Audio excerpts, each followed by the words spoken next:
స్థాయిలో ఇంతటి అభివృద్ధి సాధించి ఈ విధంగా ఉన్నారు. నిజంగా మీరు ఎవరికన్నా మీ కృతజ్ఞతలు తెలియచేయాలి అనుకుంటే ఎవరికి చెప్తారు? ఎవరి గురించి చెప్తారంటున్నారు? చెప్తారు నన్ను ఇంతటి దాన్ని చేసింది సర్వారయ హరికథ గురుకుల జమీందారులు, వారినే ముందు నేను చెబుతానండి. నాకు విద్య నేర్పించినటువంటి గురువులు, వారికే నేను ఎప్పుడు కృతజ్ఞతలు చెప్పుకుంటాను. అసలు నన్ను ముందు ఒక రకంగా చెప్పాలంటే ఈ అమ్మాయి చాలా అభివృద్ధిలోకి వస్తుందని నటరాజ రామకృష్ణ గారు అక్కడి నుంచి చెప్పారు. ఆయన ఎప్పుడు చెప్పేవారండి. 6 మాసాలకు ఒకసారి మా స్కూల్కి వస్తూ మేము ఎలా ప్రాక్టీస్ చేస్తున్నామని చూసేవారు. వారు ఒక్కొక్కళ్ళ చేత కూర్చోబెట్టి పాడించడం, నృత్యం చేయించడం అన్నీ చేయించేవారు. కొందరు అప్పుడు ఆ రోజుల్లో కూడా ఉంటాయి కదా మనస్పర్ధలు అవిను.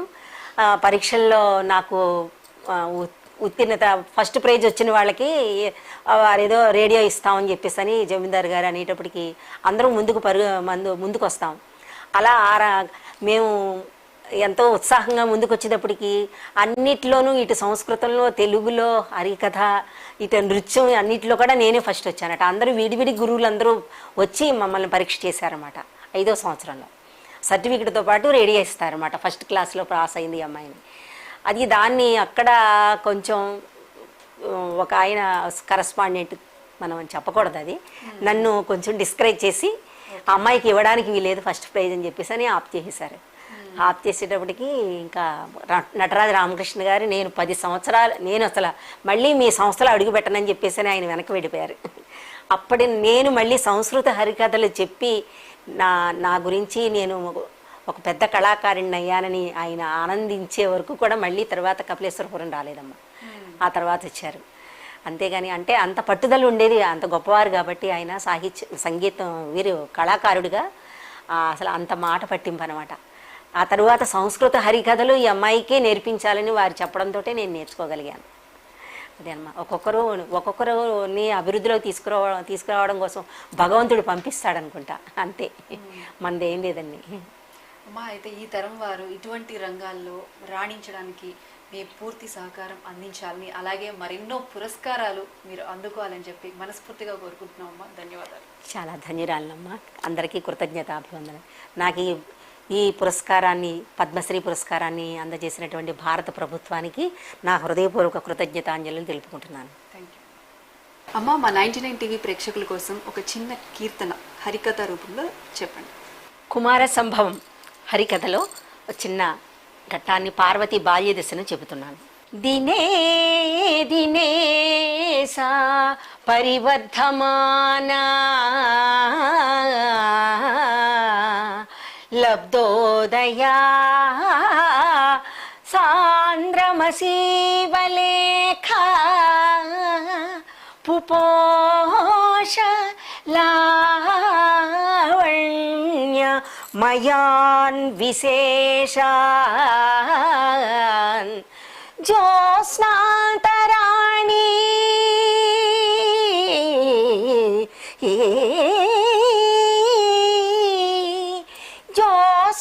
జ్యోత్స్నాంతరాణి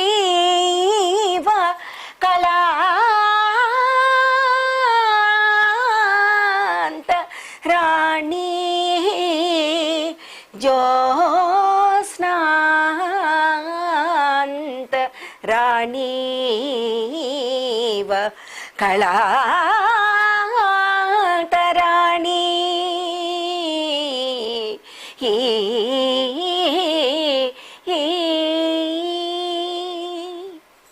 సా బాలా లావణ్యమయాన్ అవయవాన్ జ్యోత్స్నామయాని కళాంతరాణి చంద్రలేఖేవ పుపోష తాంజుహావ పార్వతీతి నామ్నా అభిజనోతి ప్రేమ్నా తాంజుహావ పార్వతీతి నామ్నా అభిజనోతి ప్రేమ్నా మాత్రోమేతి తపసో నిషిద్ధ అధోమాఖ్య సిద్ధ తాంజుహావ పార్వతీతి నామ్నా అభిజనోతి ప్రేమ్నా మాత్రోమేతి తపసో నిషిద్ధ అధోమాఖ్య సిద్ధ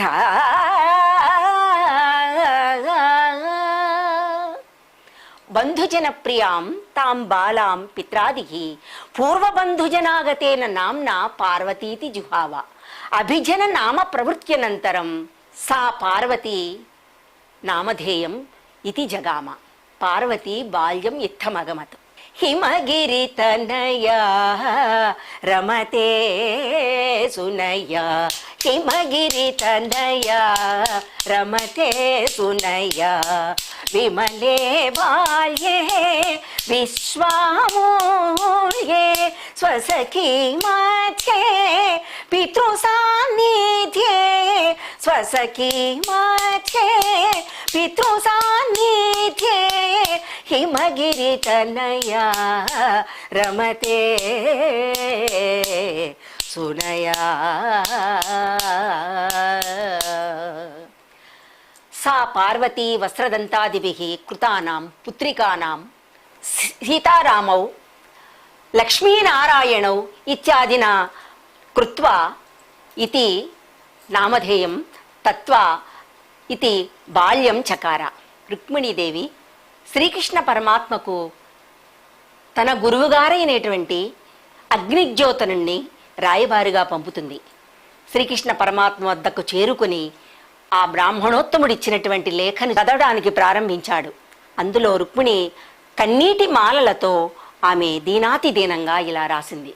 శ్రీమా సత్యకామ సత్య సంకల్ప సర్వకామ సర్వరస సర్వగంధ సంకల్పాది గుణవతే కృతాకృత మాతృమాననేయ భేద భిన్న సకల జగధాధారావభాసకాయ నిస్ప్రత్యూహ నిరతిశయానందావధీరిత బ్రహ్మలోకానందాయ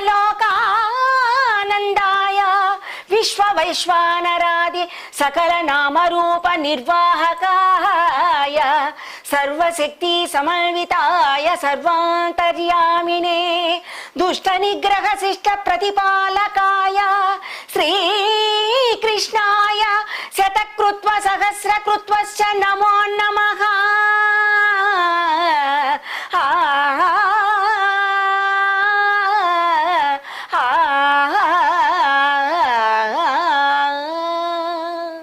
కందుకూరి రుద్రకవి 800 సంవత్సరాల క్రిందట ఒక సుగ్రీవ విజయం అనేటువంటి యక్షగానాన్ని రచించారు. ఆ యక్షగానాన్ని కపిలేశ్వరపుర జమీందారులు శ్రీ సర్వారాయుడురావు బహదూరు గారి యొక్క మన్ననకు పాత్రమైంది. దానిని పుస్తకాన్ని అచ్చువేయించారు మరల రెండవసారి.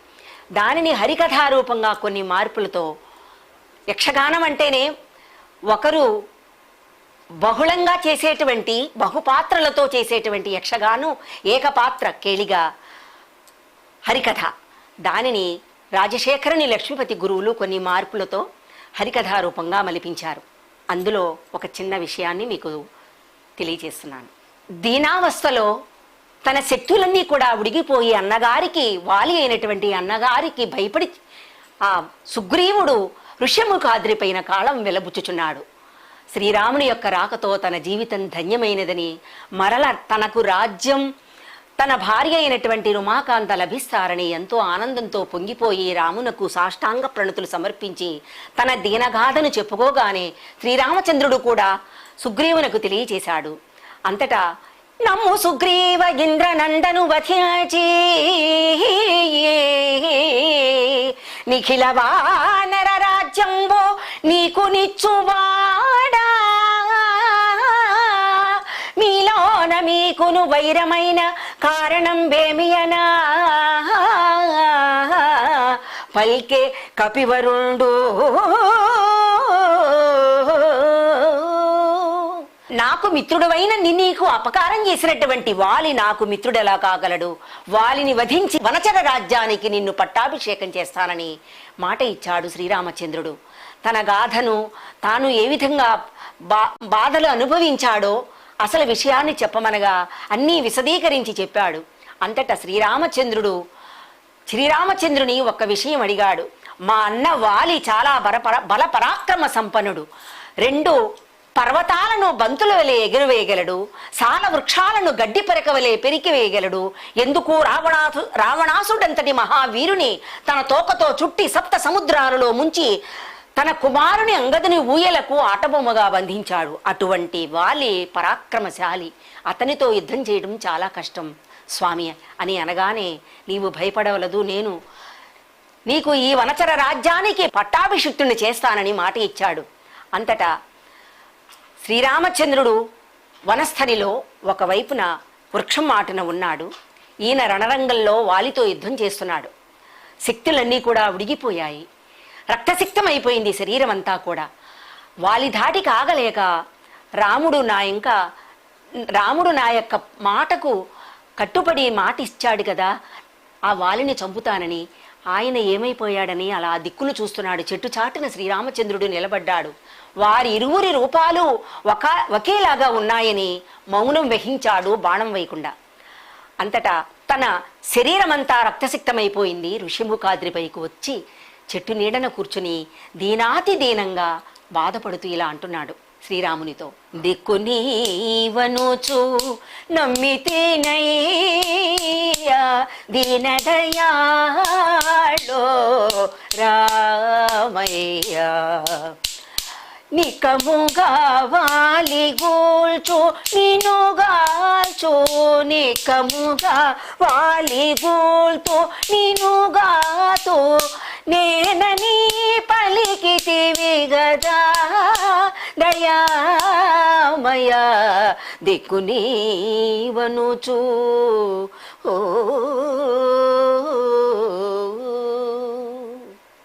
మా నిజంగా ఏం చెప్పాలో మాటలు కూడా రావడం లేదు. మా తరం వారు నిజంగా ఈ హరికథ కాలక్షేపాలు అనేది ఎప్పుడు చూడలేదు. కళ్ళకు కట్టినట్లు చూపించారు. నిజంగా గూస్ బంప్స్ వచ్చేసింది. చాలా సంతోషం.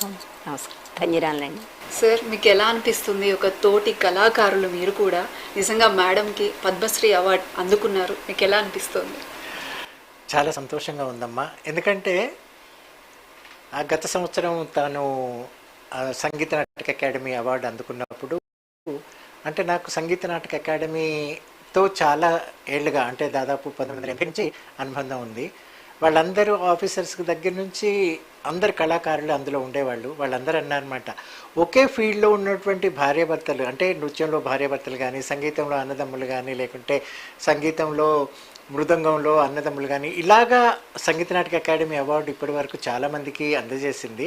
కానీ ఇప్పుడు ఒకే ఇంట్లో డిఫరెంట్ ఫీల్డ్స్, అంటే నువ్వేమో నృత్యకళకు సంబంధించిన వారివి, వారేమో హరికథ కళా ప్రక్రియకు సంబంధించిన డిఫరెంట్ ఆర్టిస్టులకి మొదటిసారి మేము సంగీత నాటక అకాడమీ అవార్డుని ఇస్తున్నాము అని అన్నప్పుడు చాలామంది అప్రిషియేట్ చేశారు. అందుకని ఆ రకంగా ఎప్పుడు ఎవరు ఆలోచించి ఉండరు, అందుకోసమే అలా ఆలోచించారనమాట.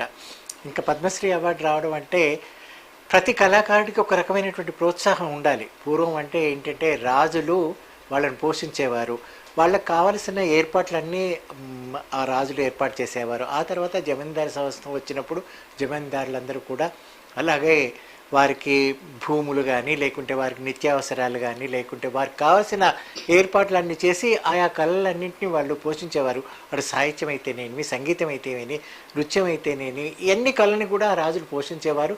వారికి కావాల్సినటువంటి అవసరాలని చూసేవారు.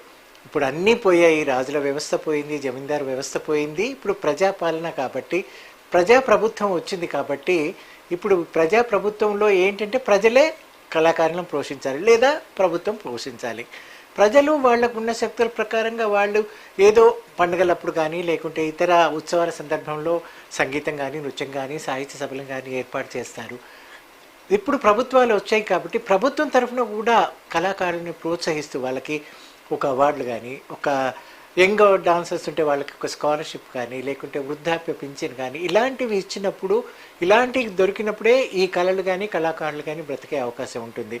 ఈ అవార్డులైనా, రివార్డులైనా ఏవైనా కూడా ఒక కళాకారుడికి మంచి ఉత్తేజాన్ని ఇస్తాయని నా అభిప్రాయం. సరే, అయితే మీరు చెప్పినట్లుగా ఎంతటి గొప్ప రంగమైనా కూడా మనం అభివృద్ధి చెందాలంటే ప్రోత్సాహం, ఈ గుర్తింపు అనేది ఎంతో ముఖ్యం.